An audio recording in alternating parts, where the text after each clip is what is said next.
पवन सिंह के लिए दुआ है, पवन सिंह के लिए महादेव से दुआ है कि पवन सिंह जीते, क्योंकि पवन सिंह हारने वाला व्यक्ति नहीं है, वो हार ही नहीं सकता है। पवन सिंह का जीतना एकदम तय है और वो जीतेगा। बक्सर के लोग खुलेआम कह रहे हैं कि जब हम लोग 4 बजे 5 बजे के बाद शाम को निकलते थे तो हम लोग का धोती भी खोल लिया जाता था।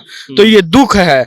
लोग बक्सर का कह रहा है कि जब हम लोग शाम को, जब कोई सब्जी बेचने वाला व्यापारी है जो मार्केट में जाके सब्जी बेचता था, वो 5 बजे तक अपना सब्जी बेच के तुरंत घर चले आता था जब तक सूर्य की प्रकाश थी। कि अश्वनी चौबे जो थे इसके पहले वो कुछ काम नहीं किए हैं, इस बात को स्वीकारा जाना चाहिए। हम घूम रहे हैं बक्सर में और बक्सर की सड़कों को देख करके ऐसा हाल हो गया है बक्सर के सड़क का कि वहां आप गाड़ी लेकर के जाइएगा तो आपका चेचिस से पूरा बॉडी अलग हो जाएगा, इस ढांचे में रोड हो गया है। लड़ाई 3 ही लोग में है, मिथिलेश तिवारी में, सुधाकर सिंह जी में, आनंद मिश्रा में। लेकिन जब से मोदी जी बक्सर में आए हैं तब से एक तरफा लड़ाई हुआ है। सुधाकर सिंह जी का भी वोट है, इसे नकारा नहीं जा सकता है, बिल्कुल वोट है, लेकिन लोग राजद पे नहीं टिकना चाहता है।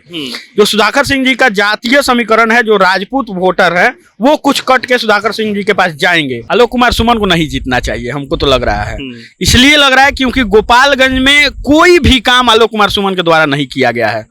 हम यहाँ पे लोग हमारा विरोध कर रहे हैं कि आप यहाँ पे जाके भाजपा का समर्थन कर रहे हैं और वहाँ पे भाजपा के ही समर्थित जो भी प्रत्याशी हैं उनका आप विरोध कर रहे हैं। विरोध इसलिए हो रहा है क्योंकि वो काम नहीं किए हैं। वो सब लोग राष्ट्रवाद पे, राम मंदिर पे और सनातन पे, जो सनातन का उद्धार किया उस पे लोग जा रहा है। हर जगह कहीं ना कहीं थोड़ा मोड़ा इस बात के लिए भी झुकाव है कि राम मंदिर बन गया है। कुछ लोग कह रहे हैं कि जब कोविड में कोई नहीं साथ खड़ा तब सरकार 5 किलो राशन देती थी कि इस घर का पेट भरे।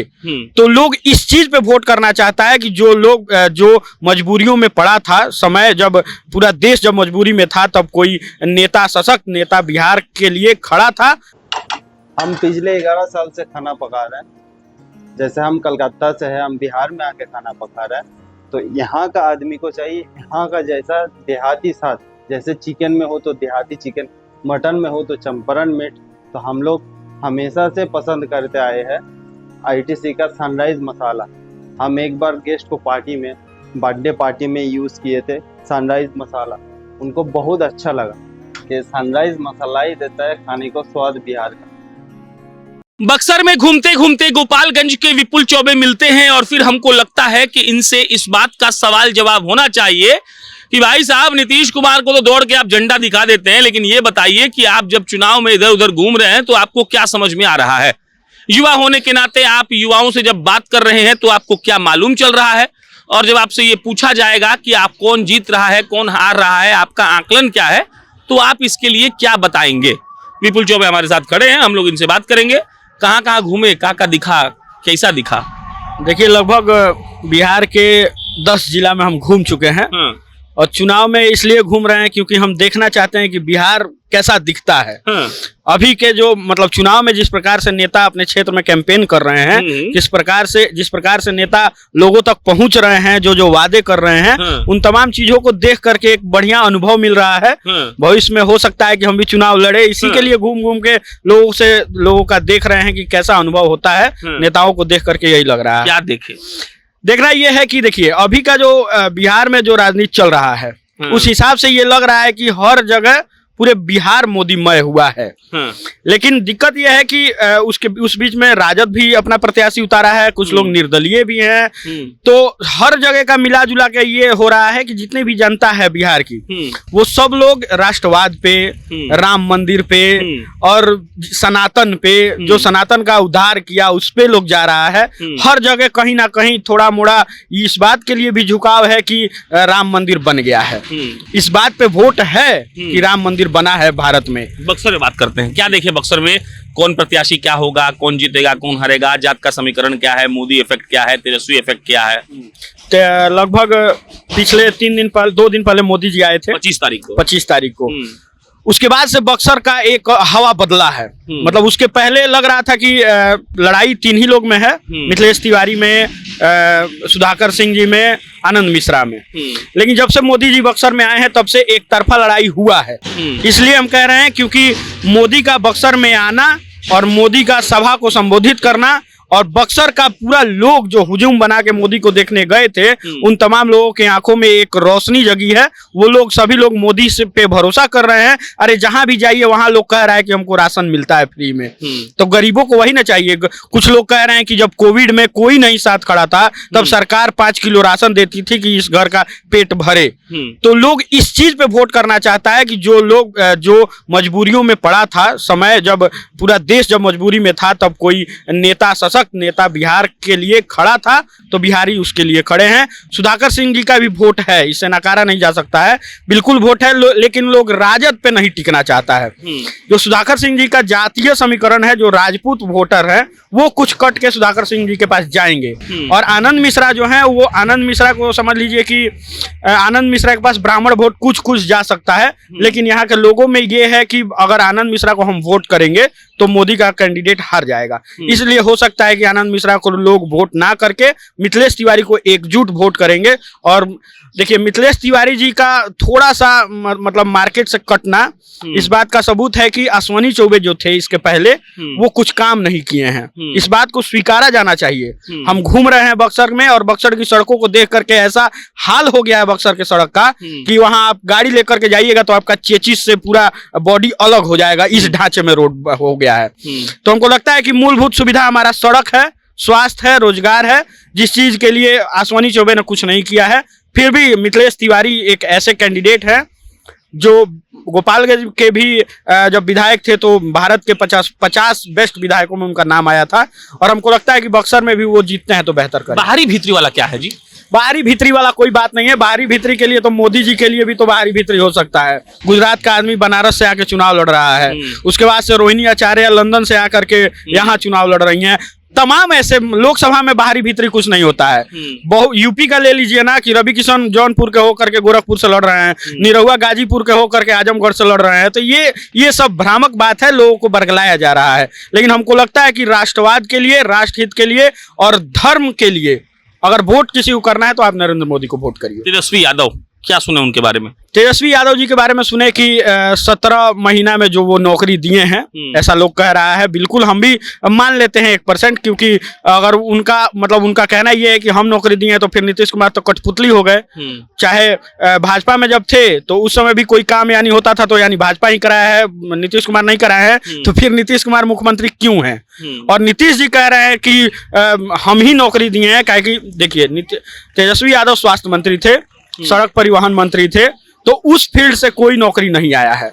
नौकरी आया है तो शिक्षा से आया है। और शिक्षा मंत्री हो चाहे नीतीश कुमार जो भी कार्य किए हैं, नीतीश कुमार के ही अंडर में सब होता है। मुख्यमंत्री जो है वही ना काम करेगा, चाहे गलत हो चाहे सही हो। अगर गलत होगा तो मुख्यमंत्री का ही विरोध होता है, अगर सही हुआ तो उसका श्रेय मुख्यमंत्री को ही जाना चाहिए। जंगल राज इफेक्ट कर रहा है उनको? बिल्कुल कर रहा है। बक्सर के लोग खुलेआम कह रहे हैं कि जब हम लोग 4 बजे 5 बजे के बाद शाम को निकलते थे तो हम लोग का धोती भी खोल लिया जाता था। तो ये दुख है। लोग बक्सर का कह रहा है कि जब हम लोग शाम को, जब कोई सब्जी बेचने वाला व्यापारी है जो मार्केट में जाके सब्जी बेचता था, वो 5 बजे तक अपना सब्जी बेच के तुरंत घर चले आता था जब तक सूर्य की प्रकाश थी।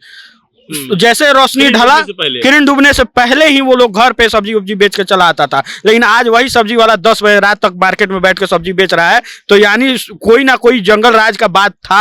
हम लोग तो देखे नहीं है, लेकिन लोग जैसा हमारे बड़े बुजुर्ग जो भी कह रहे हैं वो बात सही है। इसीलिए तेजस्वी यादव कहीं ना कहीं मात खा रहे हैं। सिवान आपके बगल जिला है, गोपालगंज के बगल, क्या है वहाँ हिसाब? सिवान में जो मजबूती से लड़ाई है वो हमको लग रहा है कि भाजपा जो जदयू का कैंडिडेट है और हिना साहब में है। तो हम हिना साहब से भी मिले, जीवन यादव जी से भी मिले, उसके बाद से जो जदयू के कैंडिडेट है उनसे भी हम मिले। सबसे मिलने के बाद यही लगा कि लड़ाई बस 2 ही में है, हिना साहब में है और जदयू में है।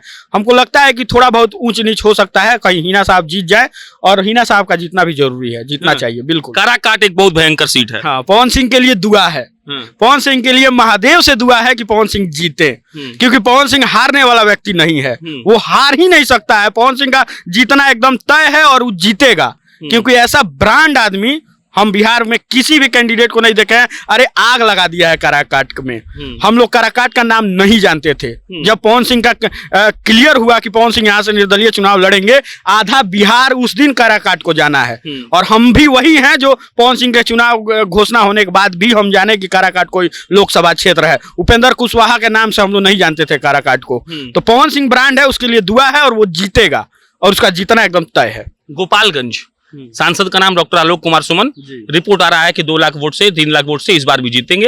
आपका 150 पोस्ट देखे जिसमें आप एकदम सीधा लिख रहे थे कि इनके टी शर्ट पर इंक फेंकिए, इनसे सवाल पूछिए, इनको पकड़िए, इनका पता करिए कि कहाँ प्रचार करने गए हैं। क्या बात है? आलोक कुमार सुमन को नहीं जीतना चाहिए, हमको तो लग रहा है। इसलिए लग रहा है क्योंकि गोपालगंज में कोई भी काम आलोक कुमार सुमन के द्वारा नहीं किया गया है। हम यहाँ पे लोग हमारा विरोध कर रहे हैं कि आप यहाँ पे जाके भाजपा का समर्थन कर रहे हैं और वहाँ पे भाजपा के ही समर्थित जो भी प्रत्याशी हैं उनका आप विरोध कर रहे हैं। विरोध इसलिए हो रहा है क्योंकि वो काम नहीं किए हैं। आप सबया हवाई अड्डा के नाम पे राजनीति किए हैं, लेकिन सबया आज तक वैसा ही के वैसा ही हाल में है। आप कुछ नहीं किए हैं। उसके बाद से आप कह रहे हैं कि सोलर लाइट लगवाए हैं, सीसीटीवी कैमरा लगवाए हैं, तो यही 2 काम आप किए। हम भी जान रहे हैं कि 2 काम हुआ है गोपालगंज में, लेकिन इसके अलावा कुछ बताइए ना। आप जाइए जादवपुर से जो बांध कटा है, जो गांव में जाता है, लगभग हमको लगता है कि 10 पंचायत को जोड़ता है। वो रोड का लोग विरोध किया था कि अगर वो रोड नहीं बनेगा तो हम वोट नहीं देंगे। और हम इस बात को दावे से कह रहे हैं कि उस पंचायत से, जिस पंचायत में आलोक कुमार सुमन जी का घर है, उस पंचायत से आलोक कुमार सुमन जी हार गए हैं। इस बात का आप आंकड़ा उठा के देख लीजिएगा जिस दिन रिपोर्ट आएगा। युवा मोदी तेजस्वी से ऊपर कब उठेगा? युवा बिल्कुल मोदी और तेजस्वी से ऊपर उठ जाएगा। लेकिन देखिए, मोदी जी का जो काम है, मोदी जी का जो विजन है वो क्लियर है, लेकिन तेजस्वी का कोई विजन नहीं है।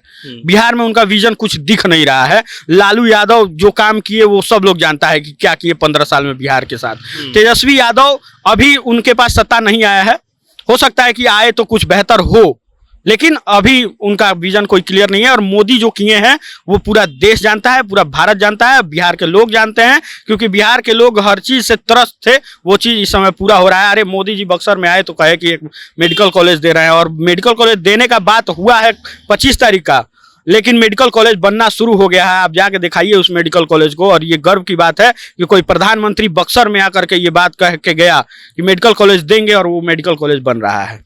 चलिए, ये विपुल चौबे थे। बाकी मेरा नाम प्रशांत राय है। अब इनका अपना विचार है, आप इससे सहमत हैं असहमत हैं, कमेंट बॉक्स में लिख के बताइएगा। बहुत बहुत धन्यवाद।